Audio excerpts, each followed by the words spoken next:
Mhm.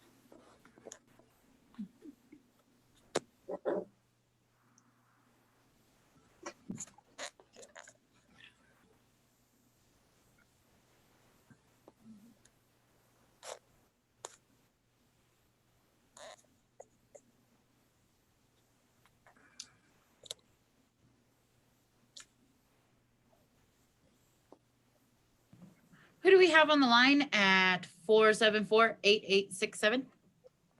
It's Paul Wiggins. Hi, Paul. Thank you.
Hey, Sharon, are you working on a tablet?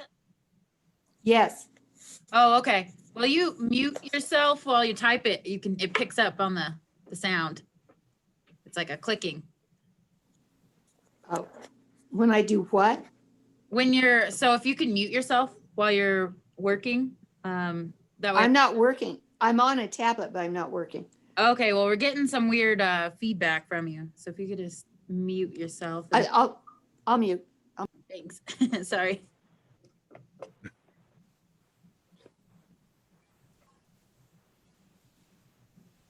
You have to be the Zoom housekeeper. Terry.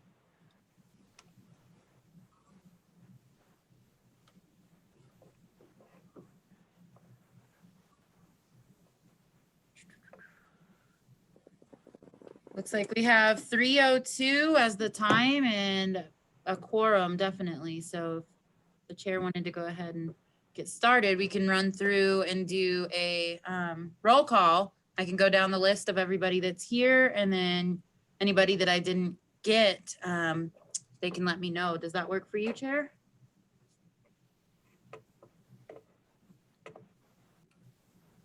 Looks like you're muted.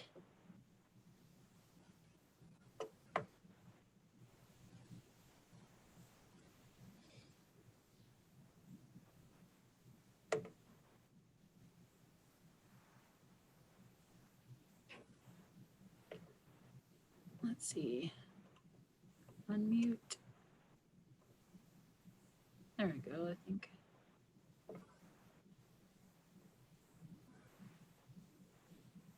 Can you hear us, John? Are we good to go?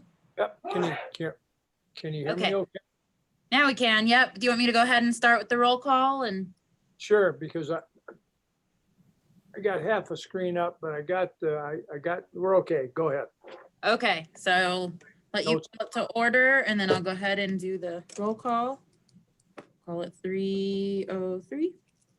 Okay, so I'm just gonna go down the list of everybody I see real quick, and then let me know at the end if I did not call you.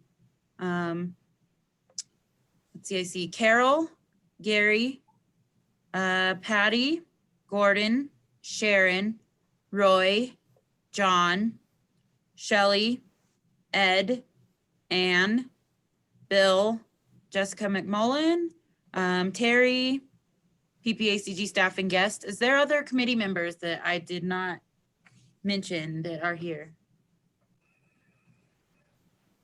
Yeah, on the phone. Paul Wiggins, Paul, okay. And I apologize if I miss you. We're right in the weird time of cleaning up our roster with new members coming on and everything, being that it's the first meeting of the new year. So again, thank you for your patience there.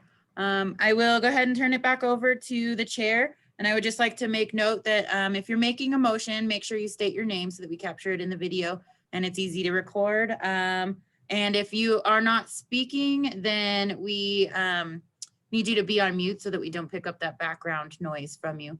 Other than that, I give it over to you, Chair. Let's start out with number 2, the consent items. And the first one is the agenda A. We do have a request to alter the agenda today. The CAC meeting deadline for our materials was before the TAC met. And they have requested that we pull item 5B and remove parts B and C from part 5C. Okay, do I have anybody that objects to this? It's easier that way. Okay, if I don't hear anybody objecting, we'll consider that request granted. And what would you like to do next? Is that the only item you had on that? Yep, that's the only thing. So then we'd need a movement to accept the consent with the change. Okay, we next move to the minutes. Do we have a motion to accept the minutes? Do we have any changes to the minutes or corrections you'd like to make? This is Carol. I'd like to move that we accept them as changed. Ed Dill, second. All those in favor signify by saying aye. Aye. Aye. Opposed, same sign. Opposed, same sign. That's passed. Okay, the board financial report. Okay, who is going to present that? Nobody? So, Jessica. I was just going to say, all of the consent items are acted on as one thing. So the agenda, the minutes, and board report, and those are provided as information items for the board financial report. Okay, they would have been on those 69 pages I didn't print. Yes. Okay, very good. Okay, fine. So that's all passed now. We'll move to public comments. All right, do we have anybody signed up or in the audience that would like to talk about public comments? Do we have anybody out there? Hearing nobody out there, we'll move on to item 4, I-25 Gap Project Update by Paul Nealman, CDOT. All right, can you all hear me? I will move to my presentation here. All right, can you see my presentation, everyone? Very good. All right, let me start by saying good afternoon. Sitting here in my office here, I'll try and go through this pretty quick here. So I'm the CDOT project director for the I-25 South Gap project, 18 miles under construction. Well, really about 12 miles, 13 miles, right? We've substantially completed the 5 miles to the north there. So just a quick overview on this slide you're seeing here, just to give you guys, orientate you a little bit on what we've been doing. And most of you, I know this is probably knowledge you guys have already heard. Just want to make sure you guys can understand, you know, here's Castle Rock up on this side, Monument down here. We really have this northern part pretty much wrapped up. We have a few things in there, and I'll talk about that in a minute, but just really showing some of the elements that we're building on this project, right? We have an auxiliary lane we're building between Skyview and Spruce Mountain. We've got a chain up station we've got in here. We've got climbing lane we've added into the project here. We've got wildlife fencing you can see that spans from Monument to Toma Road. And then, of course, we have the express lane that here, basically the arrows are kind of showing the limits of it. So we end roughly at about mile marker 164 on the south end of that. So, and of course, we're widening the entire stretch from Monument to just shy of Plum Creek, basically, but up to about Crystal Valley. So just quick orientation for that. Let me get into a couple of the main points here. This northern 5 miles, right? We substantially completed this section here back in October, November timeframe. We finished this. So what that means is we've got all the pavement done, all the drainage, all the median barrier. We still have some minor safety issues. We still have signing to do. We still have a little bit of striping to do. We still have some of the fiber to run, some of the other safety elements that we need to install to total complete this. Plus, we need the rest of the project completed to integrate the entire express lane system together. So this section right now, we have it as this graphic down here is showing with we have basically the 2 general purpose lanes with the 27-foot inside shoulder that we're now utilizing heavily with first responders for incident, things like that. The safety now has just kind of gone up tremendously in this area because we have plenty of room for the first responders to respond to things, do things in this northern 5 miles. So we've got really, like I already said, we've got the 18-mile stretch complete before we can really get this striped out and signed properly and get all the signage that we need in there to open this section up. So that will happen next year. Later this year, we might get some of the sign in, and then next year to start striping that out and getting that ready to go as we get the other 2 packages, right? This is the northern part. We have a central area and a southern part. So let me just move on here. Bridges, right? We completed Spruce Mountain in October, also got that reopened, in Greenland, which are the 2 pictures here. Greenland was completed in December. So we are still working on Upper Lake Gulch and Plum Creek bridges. Those are right there in that same proximity of the Spruce Mountain interchange there. And then we just began construction on, go ahead, sir, you got a question? Oh, no. And so we just began construction on County Line Road, right? The County Line Road bridge is now under contract here, under construction. We'll really get hot and heavy into that probably in February, March timeframe, and that bridge is scheduled to be built pretty much completely this year. We'll work on this bridge the whole year. So the other bridges, like I said, we've got these 2 bridges remaining, Upper Lake, Plum Creek. So we'll move on here. We've got the wildlife crossings, right? Those are our other full bridges, really. You can see a little cross section of our bridges here. What these little, I say, they're not little, they're good sized bridges for the wildlife there. So 2 of these are complete now. There's some pictures of them. These are complete. We've got 2 more, of course, in various stages as we kind of build bridges all along this project there. So we've got 17 miles of 28 miles of deer fencing also complete. That'll tie in all these wildlife crossings to bring the animals through these crossings that we've built. So paving's our critical path on this project. 822,000 tons estimated to complete this 18-mile stretch. We've got 468,000 done. About 60% of the paving is done. So we did about 300,000 tons last year alone. We need about 350,000 more tons to finish the project out. And so we're pretty much on pace with this. This is our critical path, and we did really good last year. We had a good year, despite some of the ups and downs with weather. As we always know, there's weather issues, but we did pretty good with that. So I don't know if I'll say much about this slide other than just all the fiber optics we're installing into the project to update some of the infrastructure and some of the cameras. We're adding cameras, of course, in the corridor, things like that. So quite a bit, 90,000 linear feet of fiber optic. So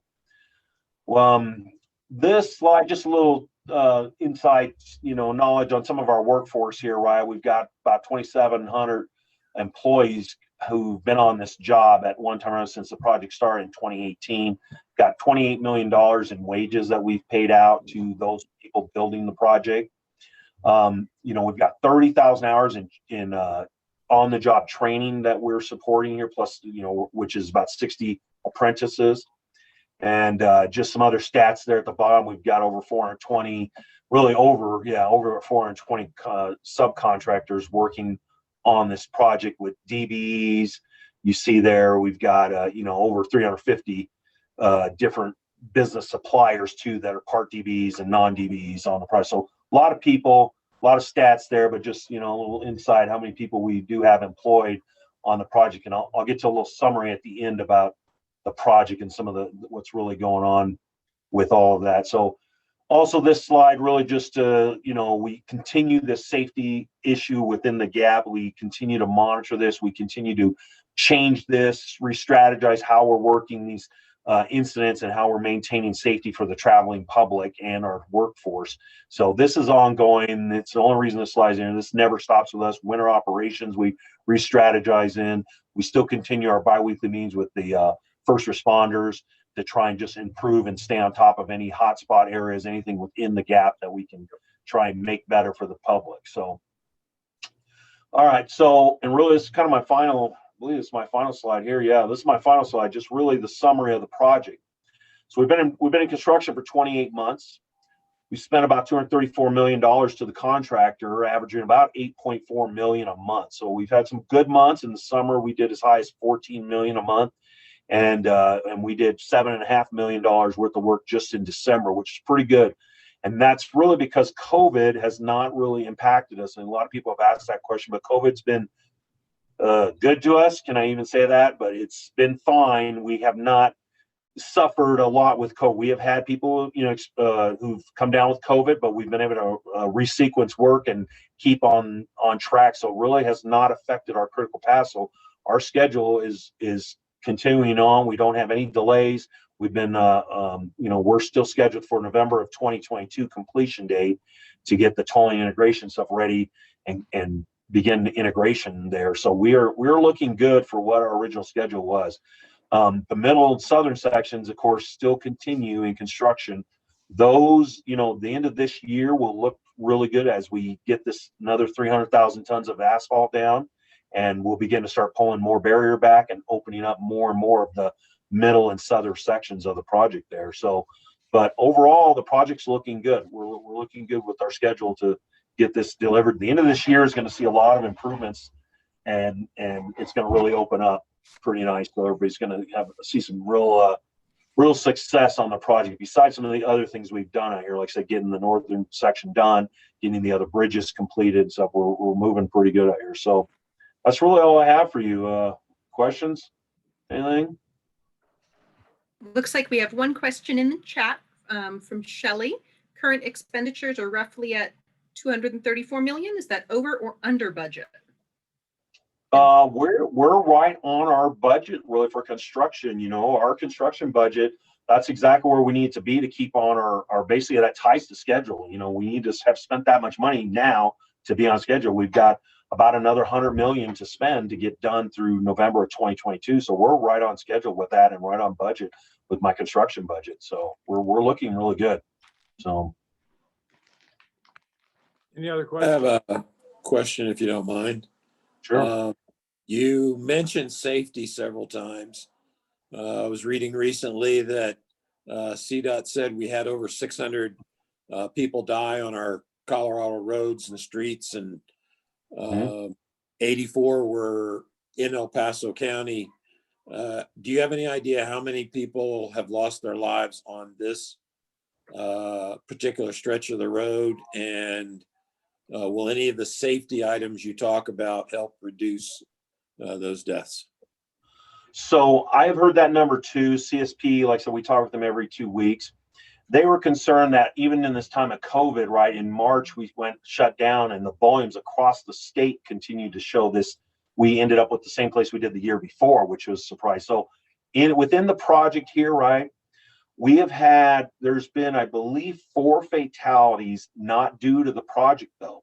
So we had one early on that was somebody on the frontage road. That was not our fault. We had a person we believe had a medical condition that hit the above and down there at 105, was just outside of our work zone. The only one we had a suicide in the middle of this 2 years ago too at Upper Lake Gulch. Somebody jumped off the bridge. That was another one. So, and remember, I'm not sure how those get recorded, right? CDOT records this information as fatals due to traffic or not. So there's a couple different, so just in all, fairness, we know about those fatals.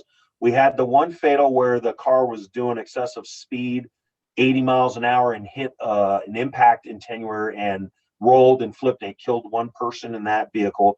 That was we didn't have any work going on. They didn't come into a lane closure or anything like that, but hit a barrier, hit an impact attenuator, and flipped and rolled. They were excessive speed. So that was CSP told us ruled not any fault of the project, other than the fact that we have construction devices out there on the project. And then we had one recently on Monument Hill frontage road. So maybe that's 5. That person was doing, again, probably in excess of 80 miles an hour on the frontage road. That's 35 miles an hour. And they went straight off of the Frontage Hill Monument frontage road into our work zone. And thankfully, our workers were on lunch, because where that car flew probably 80 feet in the air, rolled, and that person later passed at the hospital there. Our workers would have been right there. They all happened to be on lunch and away from that, but they basically cleared the bridge structure that we're building there. It was just, we're just got it kind of holed out so they can build the structure there.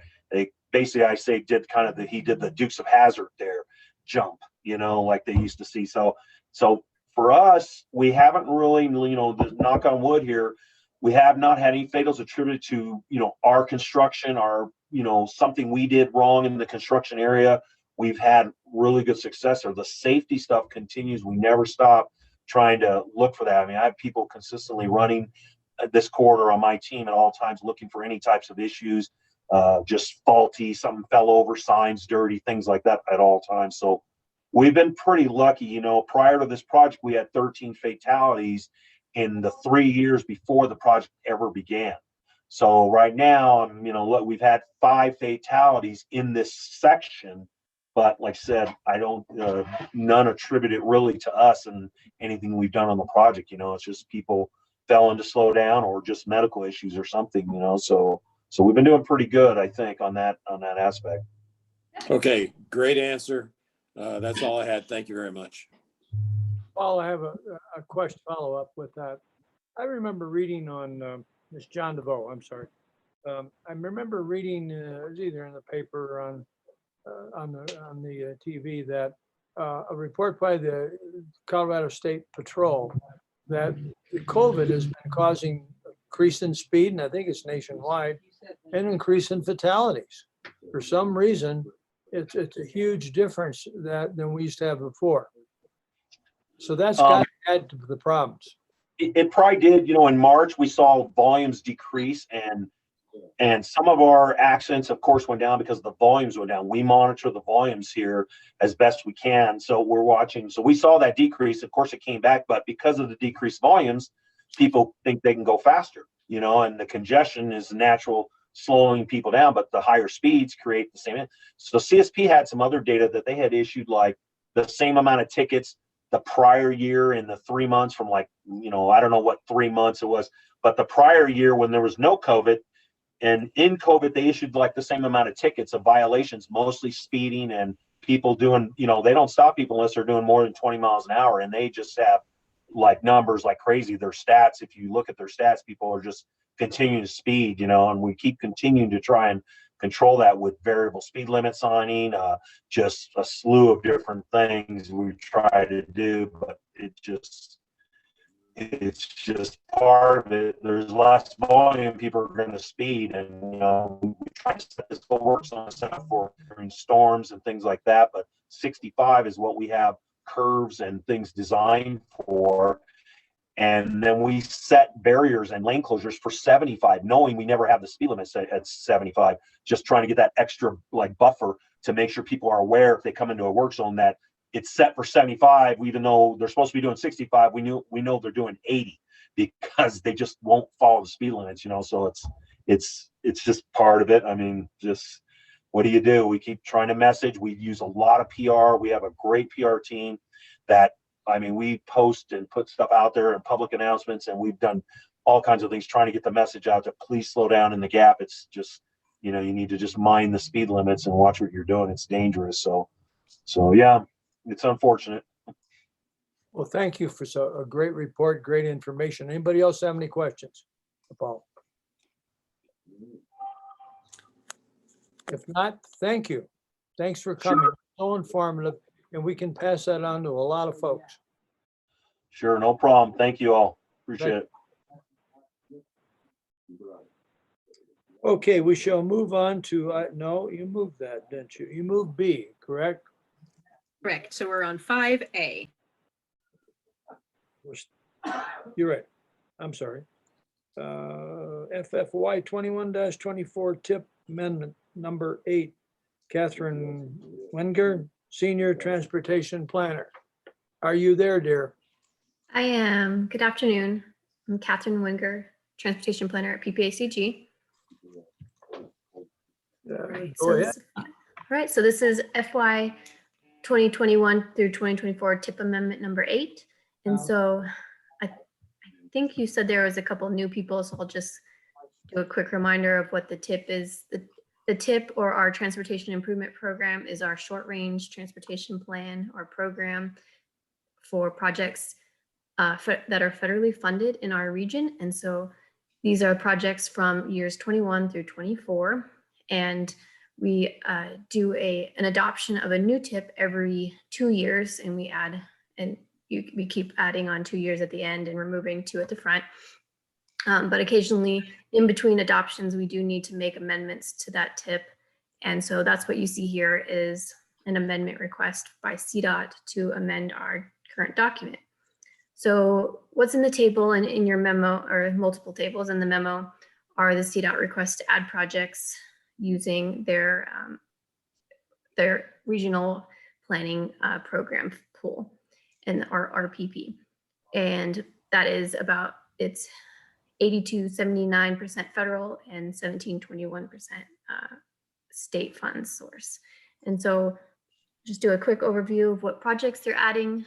They're doing a I-25 PEL monument, and PEL is a planning and environmental linkage study from monument to C470. These are some funds that they've already actually done the work, but now they're making sure that the funds are associated with that project. The State Highway 21 interchange at Airport Road. A mobility and safety improvements, State Highway 21 from mile marker 132 to 154, US 24 East Whiting Garrett to Woodman, another mobility and safety improvements on US 24 East from mile marker 311 to 350, and then finally State Highway 67D north of Woodland Park drainage. These are all adding funds to the tip from their regional pool, and the TAC recommend approval, and we're asking that you recommend approval to the board as well. And I'm happy to take any questions. And I think I saw some. Hi, Catherine. Yes, we have Shane on if you have any specific questions about the projects. Yeah, this is Shane Ferguson. I'm the North Program Engineer for CDOT. I'm happy to entertain any questions on these if you guys would like. Anybody? Time to talk if you got a question. Okay, I guess we don't. Catherine, do you have more to go on with? No, we just need action for this item. Okay, This so is Ed Dills. I move we accept it as presented. I'll second. we have a motion and a second. All those in favor signify by saying aye. Aye. Aye. Those opposed, Aye. say aye. Okay, motion passed. Thank you. Who was the second on that, please? Harry Hayes. Thanks, Terry. Catherine, thank you again. Yes, thanks. Hey, Okay, Catherine. I'm sorry, Catherine, this is Shelley. On page 14 of that document, just, and I know it's my OCD-ness, it just has a total of, the number's not complete, I guess, under the project name or the RPP 2024. It says total of not quite 7 million, and there's also a 2,000,080 under SH21. Jess, could you scroll down to where she's talking about? It's from Mr. John Losato's letter at the very bottom of John's letter, I guess. I guess that's for Mr. John. I guess it doesn't really pertain to you. But right there at the bottom, see where that number is? Yes. Yeah, and that's a letter from CDOT, so. Okay. But Those numbers just don't match up. That's all. gotcha. That might have just been an issue with the formatting, but thank you all.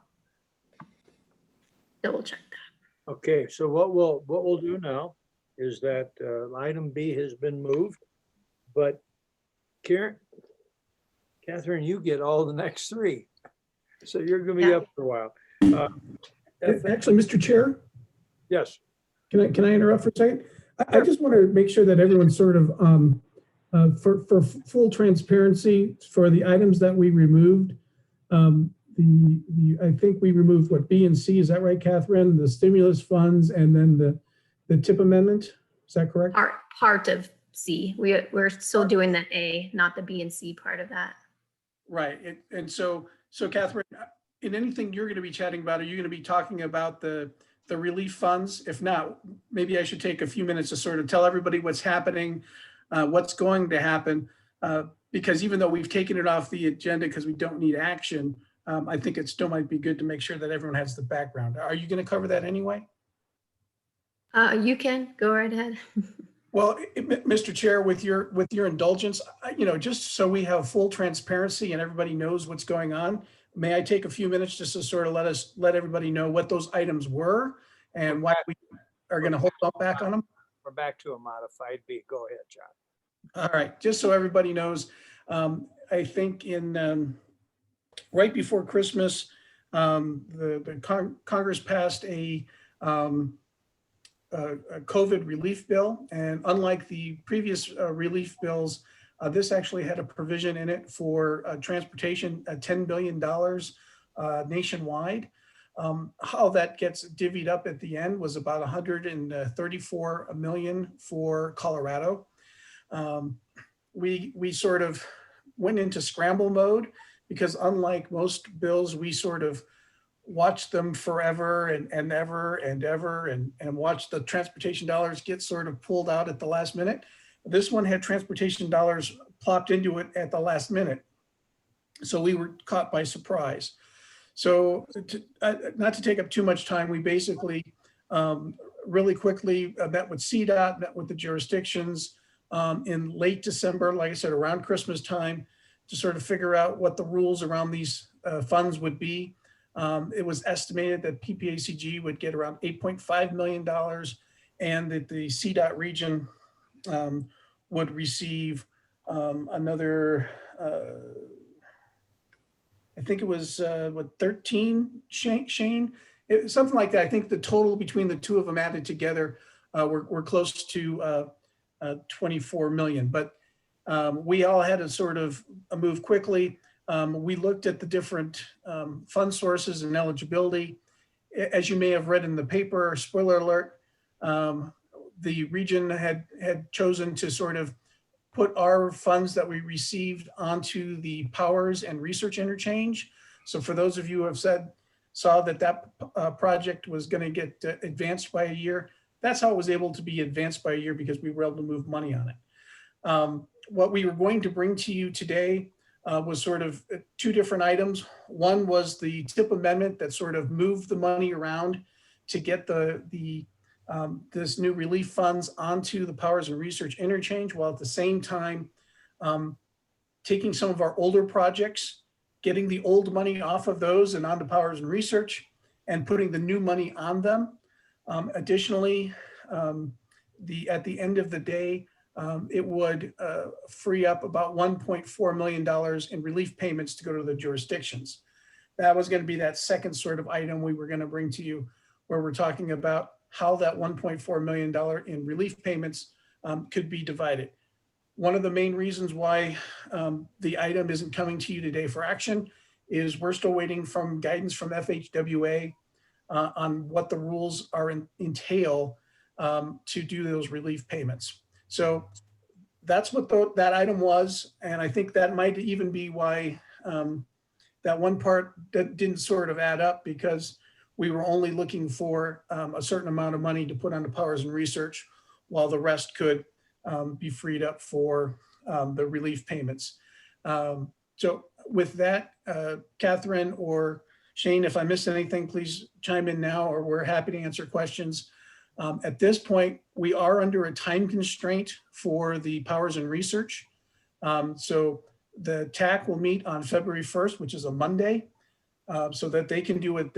They can do the necessary TIP amendment to move the money around to get the money over to powers and research, so we don't miss this construction season.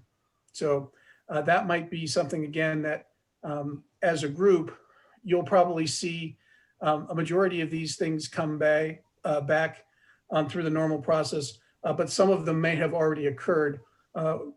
Again, specifically, probably the powers and research action, because we've got to get moving on that to make sure that we don't miss the construction season.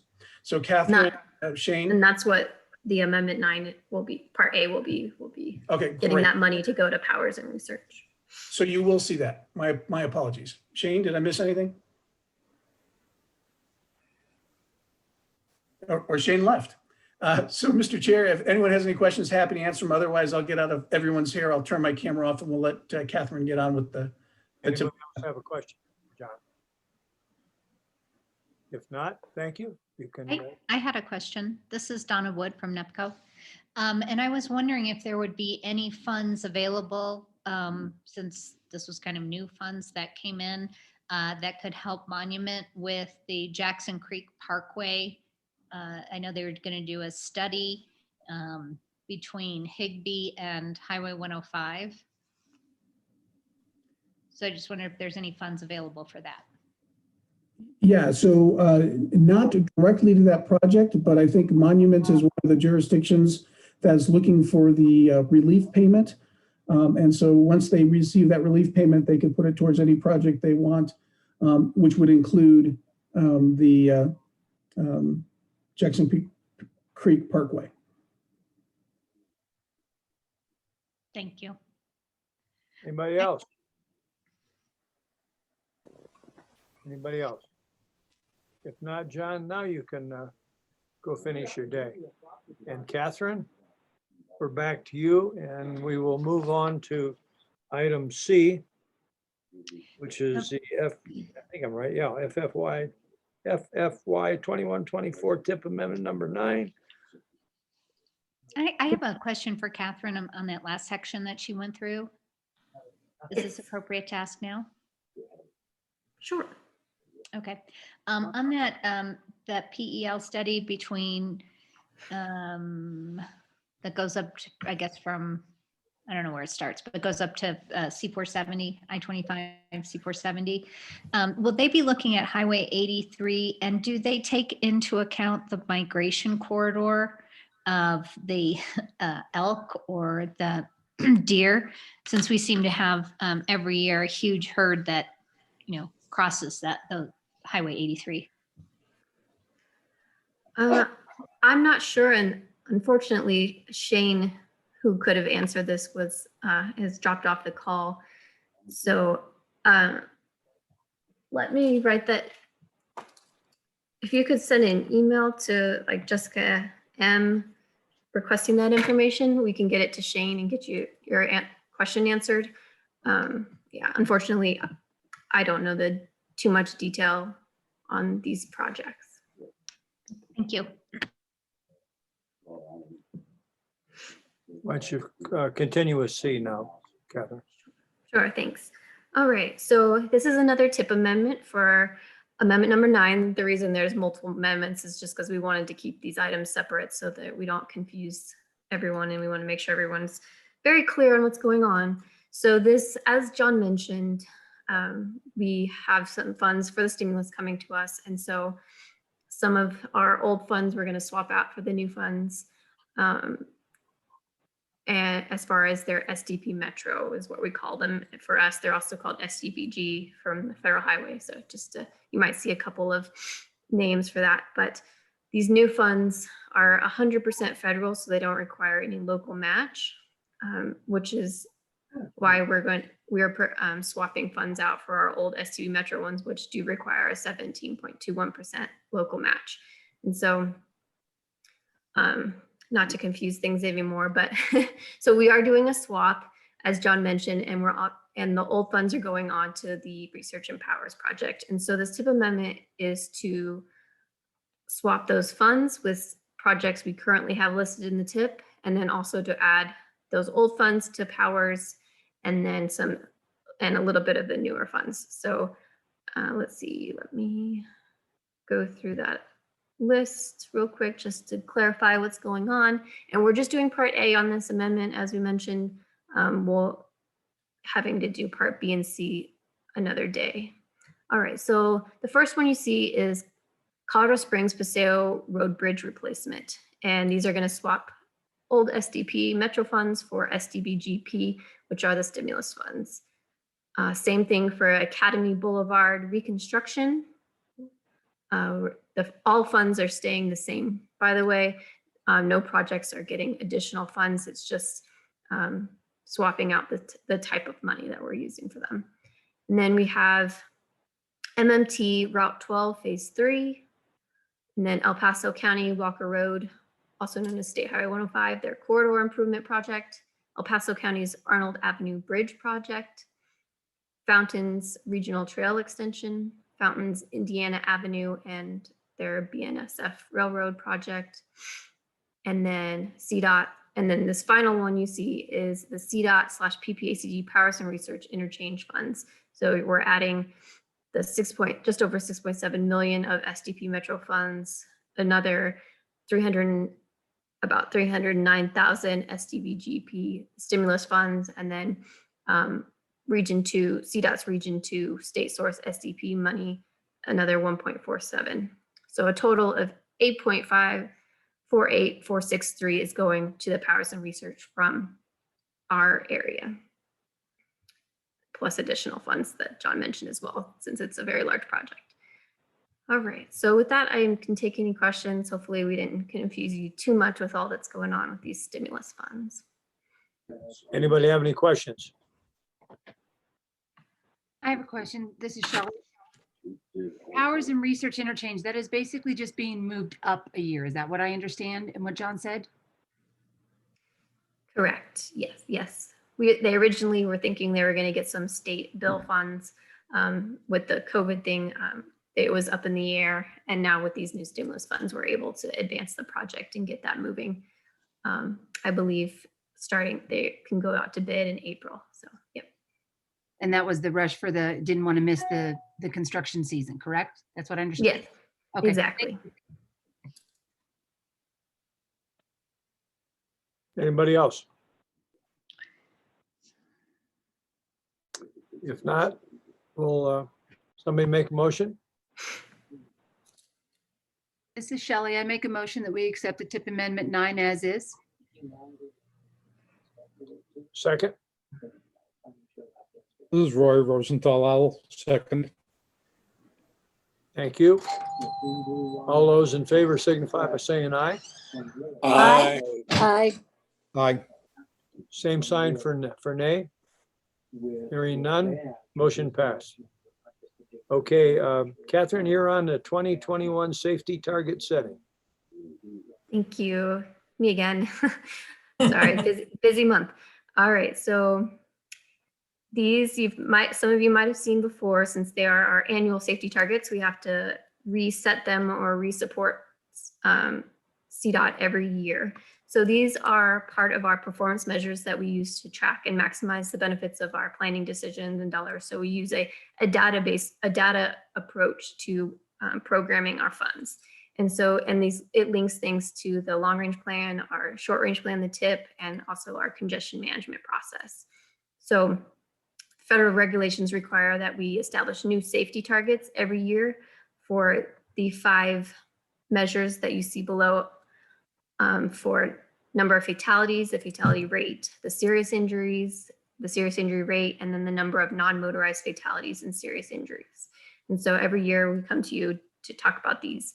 In December, we had CDOT talk about this with our board and talk about their new updated targets that they have created.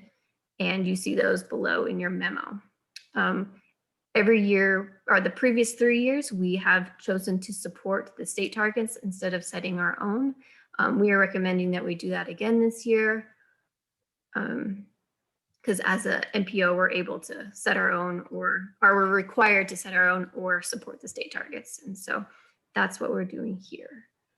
And I'm happy to take any questions. On the attachments, you have a presentation from CDOT, but then also some additional information regarding our regional safety and crash report. I will note that in past years, we've also had this issue. There's some issues with the serious injury numbers due to reporting issues. And so that number might look a little off from year to year because there's still reporting issues that they're trying to work out between the police departments and the Department of Revenue and the DOT. And with that, takes any questions. This is Miley. It looks to me like the numbers, like for the fatalities, are just going up a little bit. Am I understanding that right? Yes, they are. Not a lot. And so is there some, not having digested the entire memo, is there some a reason where their feeling is there might be more fatalities in the future? The trend is, I mean, they're not, it's not increasing as much as it has, but it is still increasing. And so the goal with these targets and that CDOT has set is to reduce that increase and not have it as steep. And so it's hard, it's unfortunate. And they have set a new goal of 0 deaths, and they are working very hard to try and, completely eliminate that. But as far as these targets are concerned, since they are federally required, we try to be reasonable and not too aspirational in these ones specifically, just because then we run into issues with funding and not being able to fully manage the funds the way that CDOT would like to. So it seems like, with more people coming to this state, and when we don't have COVID, more tourism, but the more people that are on the road, even if the rate goes down per person on the road, I could see where that number would rise just because we have more people on the road. If that makes sense.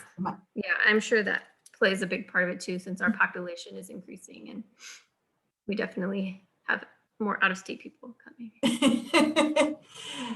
Thank you. Thanks. Thank you. Anybody else? If not, we'll look for a motion in a second on item D. This is Patty Bencher. I recommend approval of PPACG supporting state safety targets for calendar year 2021. Do we have a second? A second, Terry Hayes. Second. Did you catch who seconded that? It was Gary Sugar. Okay. That was Gary as the second. Okay, thank you. All those in favor signify by saying aye. Aye. Aye. Aye. Aye. Opposed, same sign. Okay, unit passed. We're on to item E, PM2 and PM3 target setting updates. Catherine, you got 4 again. All right, last one. Okay, so similar to the last item where we have to set targets, this one is for pavement targets that we need to establish. So these ones we don't do annually. They're actually required to be done about every 4 years or sooner, depending on how CDOT decides to do it. So the CDOT recently did a mid-cycle update and decided to update some of their pavement targets, which we supported a couple years ago. And so since CDOT is updating their pavement targets, we also have been asked to update ours. And so again, as the MPO, we can either set our own targets for the regional data, or we can choose to support the state targets set by CDOT. We previously supported the state targets, and so we're recommending we do that again this year. And likely we'll have to do it again in 2 years when a full update is done by CDOT. So the safety targets are the last one. The pavement targets, there are 4 targets that we have to set. The percentage of pavement on the interstate system that is in good condition, the percentage of pavement on the interstate that is in poor condition, and then the percentage of pavement on the non-interstate NHS in good condition, and the percentage of pavement on non-interstate in poor condition. That NHS is the National Highway System, which is anything that's collector or above. So it's not all roadways, but it does include some local roads that are collector or above. And you can see kind of that data in in your attachment, there is a presentation by Darius from CDOT who has provided some information regarding the state and the regional data trends for pavement. And with that, I can take any questions.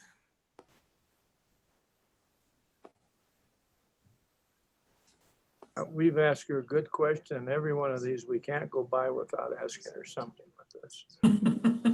I do have a curiosity, and that is the 5%. Does that rotate pretty well, or does there be certain areas that just kind of get forgotten because they're too much money to bring back up? I'm just curious how it's decided what gets to stay poor and when they get fixed. I can't get into the details of when they decide to get fixed, because since that's more, if it's on a CDOT roadway, they decide that based on their data and kind of region by region, I imagine. And same with the local roads, that's, it's either up to Colorado Springs or El Paso County. But the 5% is statewide, and so it's an average of those. So it's not, so it kind of just depends on the timing of it. I can't really say much to how they decide when to fix things. But I can ask CDOT if you would like me to. It's not a big deal. I just would feel bad for certain parts of the state if they are always the ones that they think, oh, now's the year, and then they still get left in that 5%. So yeah, they're not really, aiming for 5%. They're aiming to do as much as they can, but realizing that we don't have enough money to completely update everything every year. And so CDOT does a really good job of distributing money across each region that they have, their engineering regions, to try and make sure that people aren't getting left out and left behind. So I understand. hopefully. Thank you. Mhm. I have a question, Catherine. This is Shelley Roars. Under that PowerPoint presentation, the pavement ratings, where we talk about the 5% and the 40% PPACG for the non-interstate is 30%. Is that right? For good? Am I reading that right? And our interstate good target is 57. So we're not quite. Yes, ma'am, keep going. A couple more pages. Right there. Okay. So we are less than the 40% with the non-interstate. Is that what I understand there? Correct. We are not meeting our target for non-interstate. So in all our the region. side roads is where I hit all my terrible roads. That's basically what that Yeah. means. Is that right? Exactly. We're doing good on our interstates. We're having some trouble on our non-interstate. Okay. So in my mind, as I look for us progressing, that's where we need to work on then. Is that right? Correct. Yeah. Very good. Thank you very much for that. Mhm. Any other questions for Catherine? Sorry. If not, I'm looking for a motion in a second. Second. Yeah, I did it last week. Looking for a motion. Oh, this is Miley. I move that we approve the PPACG supporting CDOT's updated pavement targets from their mid-cycle review. Do we have a second? This is Carol, second. Thank you, Carol. All those in favor signify by saying aye.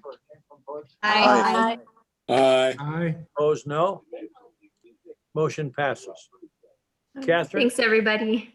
Thank you. Okay, from now we'll move on to member discussion. Jessica, or either Jessica, do you have anything you want to add at this point? I do. I'd just like to pause and welcome both of our new members who have joined us today, Dr. Paul Wiggins and Mr. Gary Shugart. I'm hoping I pronounced your last name right, Gary. I just wanted to give you both an opportunity if you'd like to say hello and yeah. It's always easy to be shy at the first meeting. You'll get into the groove. Just go ahead and say aye. Yeah, this is Gary Sugar, and I'm just looking forward to the opportunity. I know a lot of things that the Pike Peak Area Council of Governments does are very important for the people in our region. So I just want to be a part of that and hopefully make the area better. Thank you. Thanks, Gary. Anybody else? Anything, anybody have anything else for member discussion? All right, no, actually, I don't. I do. This is Shelley. Go ahead. Yes, sir. Thank you. The League of Women Voters the League of Women Voters birthday is coming up on Valentine's Day. We always have our annual celebration, but it is virtual this year, and I have some free tickets if anyone would like to go. Our featured speaker is Dr. Carolyn Jefferson Jenkins. She was the first African-American to lead the League of Women Voters of the US. So if anyone's interested, it's supposed to be a really good event. Thank you. Anybody else? Any Jessica or Jessica, either, any more comments? Nope. If not, we'll move on to items for next CAC meeting. Who wants to talk about that? Are Anybody there any wanna requests from the add? CAC for? Anybody got anything you want to add to the next meeting? Or things you'd like to talk about? Or things you don't want to talk about? No, I'm teasing. I'm sorry, this is Shelley again. I'd like to get an update on Space Force. If our joint land use study implementation committee takes that up as an item, we'll happily do that. Otherwise, the only place that we really interact with that is when the military reports are given. So that's not a place where we engage. Yes, ma'am. So joint. Sorry. That's okay. Joint land use development. That's what I understood. Yep. So that the JLS committee meets this Thursday. So if anybody's interested in hearing what they're going to talk about and see what they're going to bring forward to any of you guys in the potential future, their meeting is 2 o'clock once a quarter. Like tomorrow? I'm sorry, this Thursday is tomorrow? Indeed. Thank you. Tomorrow. Let me add a comment to that. I had a chance to talk to a colonel out in DC, and that space agency is broken into two sections. The one that they're proposing for Huntsville is more like where all the paperwork and coordination between the different armed forces are doing. What's staying here and not moving is the space agency part where they build this equipment and test it and doing that. And he'll be moving here. So it's all going down there. Part of it's going down there. And I know they're trying to keep it all here. So I'll just add that for my 2 cents. Thank you. Anybody else? Yeah, this is Gary Sugar. So just to confirm that, so the Space Force has operational headquarters here in Colorado Springs. That will probably stay here. The headquarters for U.S. Space Command, which I think that's what's gotten the news, that's what's potentially moving to Huntsville. And of course, everybody has read in the paper that may have been a political decision as opposed to what the recommendation was for the Air Force. U.S. Space Command is a combatant command, and each combatant command has a support agency, one of the services, Air Force, Navy, Army, that support that combatant command. The Air Force was the combatant command support agency for U.S. Space Command. And so they're trying to figure out what was the real recommendation for the Air Force. Did they really recommend Huntsville, or did they recommend Colorado Springs? And was it then President Trump who decided to go against the Air Force recommendation? So that's trying to be sorted out. And again, that will be about 1,500 people at headquarters U.S. Space Command that would move down to Huntsville. The interim headquarters for U.S. Space Command will be here in Colorado Springs for the next 5 to 6 years. And then it would move to Huntsville after they build a headquarters building. Gary, if that happens, how many people stay here? Well, the move of U.S. Space Command, headquarters U.S. Space Command will ultimately, and they're just still building that out. So it will, but it ultimately will be 1,500 people, and then there will be many more contract support people. And so you could ultimately see several thousand people that would leave Colorado Springs and move down to the Huntsville area. But what about the part that's staying here? How many people will that employ? Well, I think the Space Force people that are here will have a couple thousand people also. So that will still be, so people that are familiar with Peterson Air Force Base, so Building 1, which is where the Space Force people are, and the U.S. Space Command folks are using some of that space now. So they would eventually move out. Well, I heard it's more of a sour grapes thing from the previous administration. And we have far more facilities to accommodate here than they have in Huntsville. We'll see what happens. Thank you for your report. This is Ann in Green Mountain Falls. Go ahead, Ann. Hello. Hi. Are you talking too about the next meeting items? Is that what it is? Right.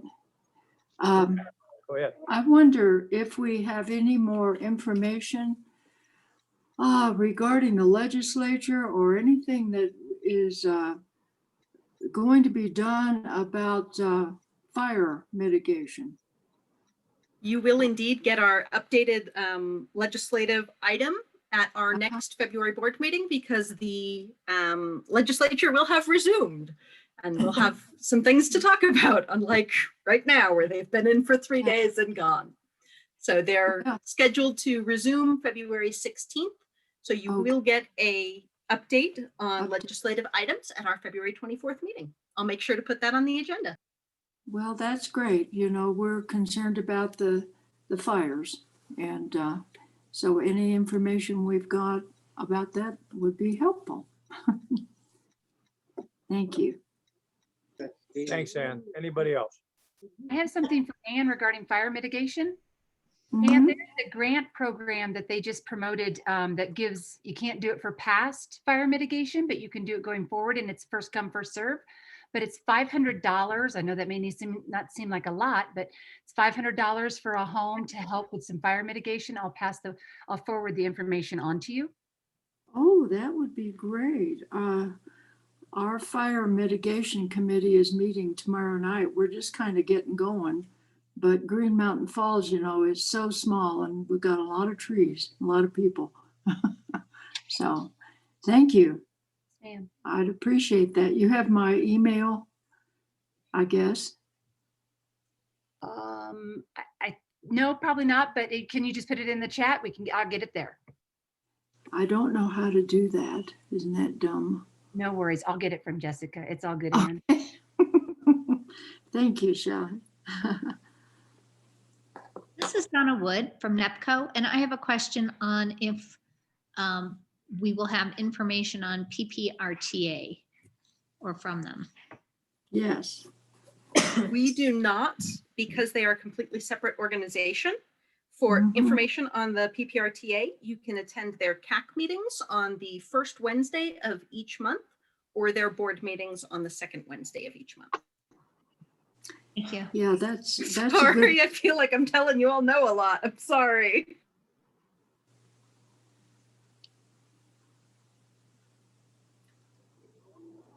Very good. Okay. Do we have any other comments for the good of the order?